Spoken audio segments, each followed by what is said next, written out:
Kami ang nagpalaki, yan pabaya. Yung mga bata na wala siya.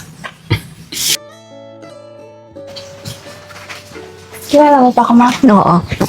We, Lagi niya kayong binibigkas. bakit nung makikita kita sa McDo, nakakasalubong kita, hindi mo ko kilala?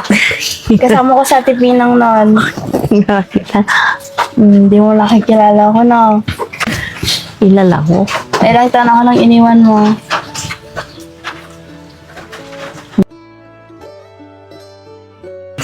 Lagi niya kayong binibigkas. Bakit nung makikita kita sa McDo, nakakasalubong kita, hindi mo ko kilala?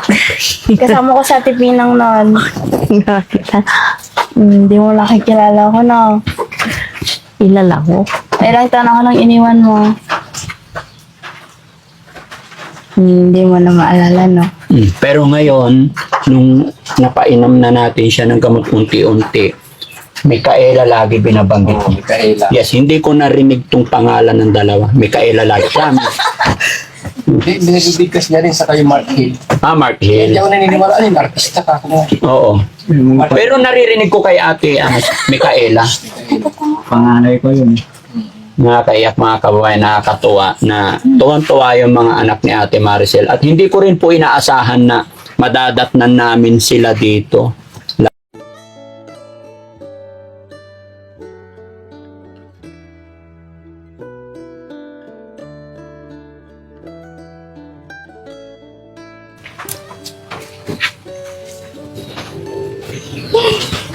Parang hindi mo talaga ako kilala, ma. Hawakan mo yung kamay niya.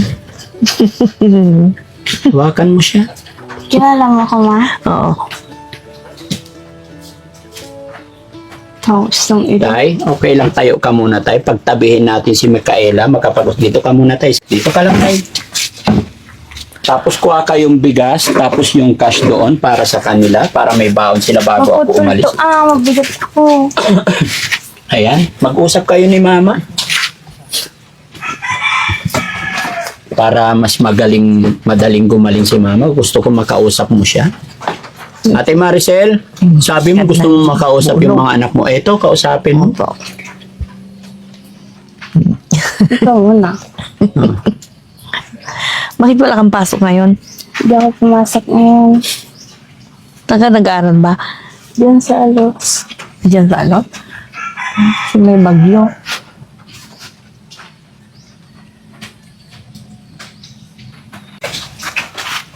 Ba't ganyan yung mata mo? Lagi ka mong puyat. Hindi.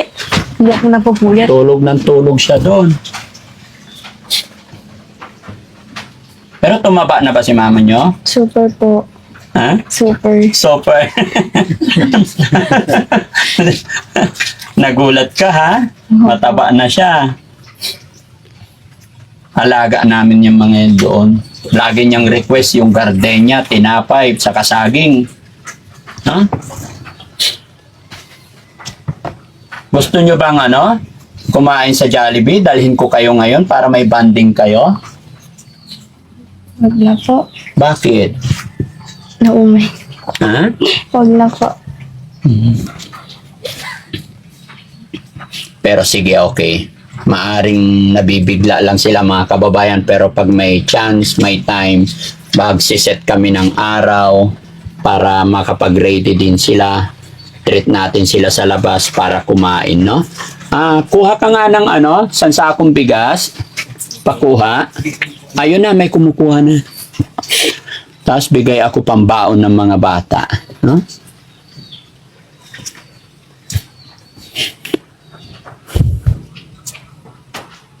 Ang pangkaitan ako. Hi Lola, hello po. Nanay ko. Kumusta? Magandang hapon. Kami tinagpagkakula kita. Kasi kayo, Bayaan na to. ano po? Kami ang nagpalaki, yan pabaya. Na anong masasabi mo, Marcel? Mga panganak mo, iiwan mo. Pag buntis ka na naman, nandiyan ka naman. Manganak ka naman, aalis ka na naman. Kaya kami ang nahihirapan. Sinasabi ba niya ang totoo? Hindi. Pagdating sa ganon, Lola, Kasi nung nakuha namin siya, wala po siya sa... Sarili. Opo. Paano ho, matigas ng ulo. Nandito noon yan. Tinanggap namin na ko. Pero noon, mamaya, wala na, mamaya, nandiyan na naman. Yung mga bata na wala siya. Pero yung apat na yan, Nandito Nay, amin sa lahat. Siya iiwan-iwan. anak po ni Ate Lisa tsaka si tatay. Ano? Anak niya yan.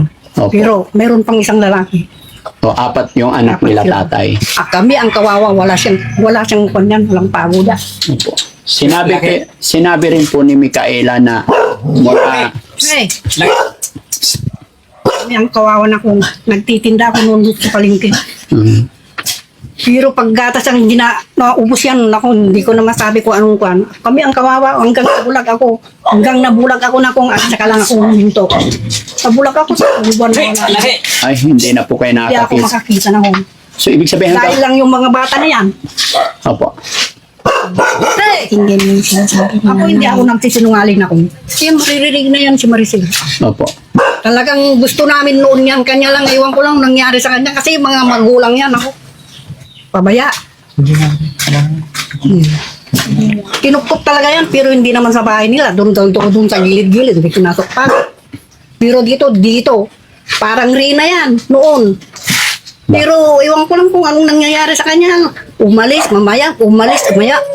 Kung saan-saan nagpupunta. Eh kami nahihiyan ako. Hanggang umalis na tuluyan, hindi na pinalis siya. Hanggang dito yung gang namatay yung tatay niya. Diyan oh. Ilang buwan dito na nakatira dito yan. Yung tatay niya. Eh siya naman naglalakwat siya kung saan-saan. Ako hindi ako nagsisinungaling na. Yes po, Nay. Naintindihan ka po. Naunawaan po kita, Nay. Pero siguro nung time na yun, Nay, baka yun yung time na wala na siya. Tay, upo ka dito, Tay. Pero Tay, Nay, Lola, siguro nung nag-aalis-alis, wala na siya sa katinuan po. May katinuan din yan eh. Di ba? Ang ganda ang pagsagot-sagot niya. Ewan ko nga ang nangyayari sa kanya yan eh. Dinala na namin siya sa pagamutan, Dahil Lola. hiyang-hiya kami ang mga ginagawa niya na kung talagang tumalab sa hiya sa amin. Hanggang doon sa palingkin sa ang ginagawa niya. Ayaw namin ng ganun. Dito lang nakatira noon yan. Ayaw ko lang ang nangyayari mo. Mamaya umalis. Mamaya nandyan na naman. Sa tingin ko po, Lola, kahit si Ate Maricel, hindi niya po siguro kagustuhan na ganun mangyari sa kanya. Wala nga lang na ako. Pero yung mga nanay niya, pabaya. Pero pasensya na po kayo, Lola. Wala po kaming balak, kung ano man, wala kaming intention. Sinunod lang namin yung gusto ni Ate Maricel na gusto niyang makita man lang yung kanyang mga Hindi anak. naman at naalaalang pa niya. Opo. Matagal na niya. Mula nung, yan, balit pa yan. Ilang taon na ba ngayon? Sabi ni Micaela, yung pangalawang anak, is kinder pa lang, umalis na raw si Ate Umalis Maricel. na ako, umalis na. Wala na. So kayo na po ang nagpag-atas sa mga bata. Lahat na akong, tignan mo itsura namin, no, kawawa kami. Tignan mo ang anak ko. Opo. Pansin ko nga po. Naglalaba, nagtutun, at kung saan-saan nagpupunta. Basta mabuhay lang ang mga anak niya. Nakita ko naman kay tatay na sobrang bait. Kasi kung iba-ibang tatay yan, nag-asawa na. Mag-asawa na kanya lang inaala-ala yung mga anak niya. Apat na akong eh. Opo. Eh, kung wala naman akong gabay niya, di ko hawa yung anak ko. Opo. Kaya napaka-swerte pa rin ng mga apo nyo kasi nandyan kayo na mababait. Plus yung tatay. Minsan yung nanay niya yan, pag pumunta dito, kala mo kung sino, mamaya walis na naman. Opo. Hindi pa tumulong kahit gatas lang na isa. Ay, hindi sila Wala. nag- Pag pumunta naman ito, doon sa kanila daw, dahil sobrang takaw, bugbugin daw yung mga kapatid niyang lalaki. Kaya ayaw nilang tumira doon. Puro mo yan. Tapos dito na naman ganun. Tanggap kami ng tanggap, pero alis ng alis, hanggang umalis na tuloy. Kaso niyang ginagawa niya yan. Pero Lola, may tanong po ako sa inyo. Kasi sabi ng doktor, nasa 60% na po yung paggaling ni Ate Maricel. At ang sinabi ng anak na si Micaela kanina, gusto niya pag gumaling daw yung mama nila, gusto nila dito ko daw Ayaw ko na dalhin. ako. Di ko na matanggap. Bakit po? Ayaw ko na. Sobrang hiya ang ginawa niya yan dyan sa palengke. Lola, siguro nagawa niya yon nung wala siya sa sarili. Pero ngayon, halimbawa, babalik magsusorry siya pag nasa Ayaw maayos. ko na ako. Bahala sila kung gusto na. Pero ako, ayaw ko na. Di ko na matanggap. Bahala, may nanay niya pa naman, buhay pa. Di doon na lang tumira. Isa, Bahala yung mga anak niya naman kung doon sila punta. Bulos mo nga may damit at kita-kitaan, ganun lang yan. Pero pag tumira dito na kung mamaya-maya, away diyan, away dita. Tapang yan eh. Away-awayin niya kami lahat. sa tingin ko, Lola, yung mga apo mo, dahil dito sila lumaki, hindi sila alis dito sa inyo. Ayaw talaga umalis yan. Nakita nila yung pagmamahal nyo, pagmamahal ng tatay. Ay nako, yung kay Ailam. Napadoktor yan ng isang araw yan. Ah. 3 araw doon sa hospital. Biro-biro, ang hirap namin Ano naman po ang pinagkakakitaan ni Sa may likod. Kasi So, hindi ka makita. may nagtitinda ako nung Diyan, ito na. Si Maricel. Hindi lang? Sige tayo po ka lang. Makihila siya ako sa doon mga sa palengke nung naman. Nagtitinda ka pa rin ngayon, Lola? Hindi na naman. Ilang taon na po kayo, Lola? Hindi pa halata, Lola. Malakas pa. Ang hirap na namin dito. Kung ano-anong ginagawa namin, ang tignan mo, muntik na nadaga na ng bahay namin. Pero Lola, alam mo po, sa pagpunta namin dito, ang pinakabilin-bilin ni Ate Maricel, dalhan ng bigas at saka allowance yung mga anak Buti niya. naman ako kung malaala pa niya. Opo. Talagang hirap namin. Pero pa yung pagmamalaki, magmulang maliit hanggang malaki, hindi pa gumalaw yan. Service ko pumunta sa school. Parang wala siyang anak, parang aso ang ginagawa niya. Pag napanganak, umalis. Ganon lang yan. Pero pinapabayaan namin kung saan nagpupunta. Pag gusto niyang bumalik na naman. Mamaya aalis na naman. Ganon lang ang ginagawa niya. Pero parang hindi niya napansin yung mga anak niya.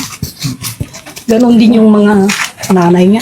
Sige, Nay, relax lang po kayo, Nay. Baka high blood po kayo. Ay, hindi naman. Hindi naman. Ang problema lang, malabo na yung mata. Malabo na ako. Nagpa-opera ako ng mata ko. 2 mata. Itong isa lang na makakita. Itong may isa makakita. Pero 3 buwan na hindi ako nakakita na ko. Sa tulong mga kamag-anak ko dun sa lukap. Opo. Tulungan ako. Pero inutang ko ito. Operahan ako. Inutang mo. Kawawa ako. Sa gusto ko lang makakita. Ayun. Okay. Lola, bali, total sabi nyo, Lola, ay si tatay. Tay,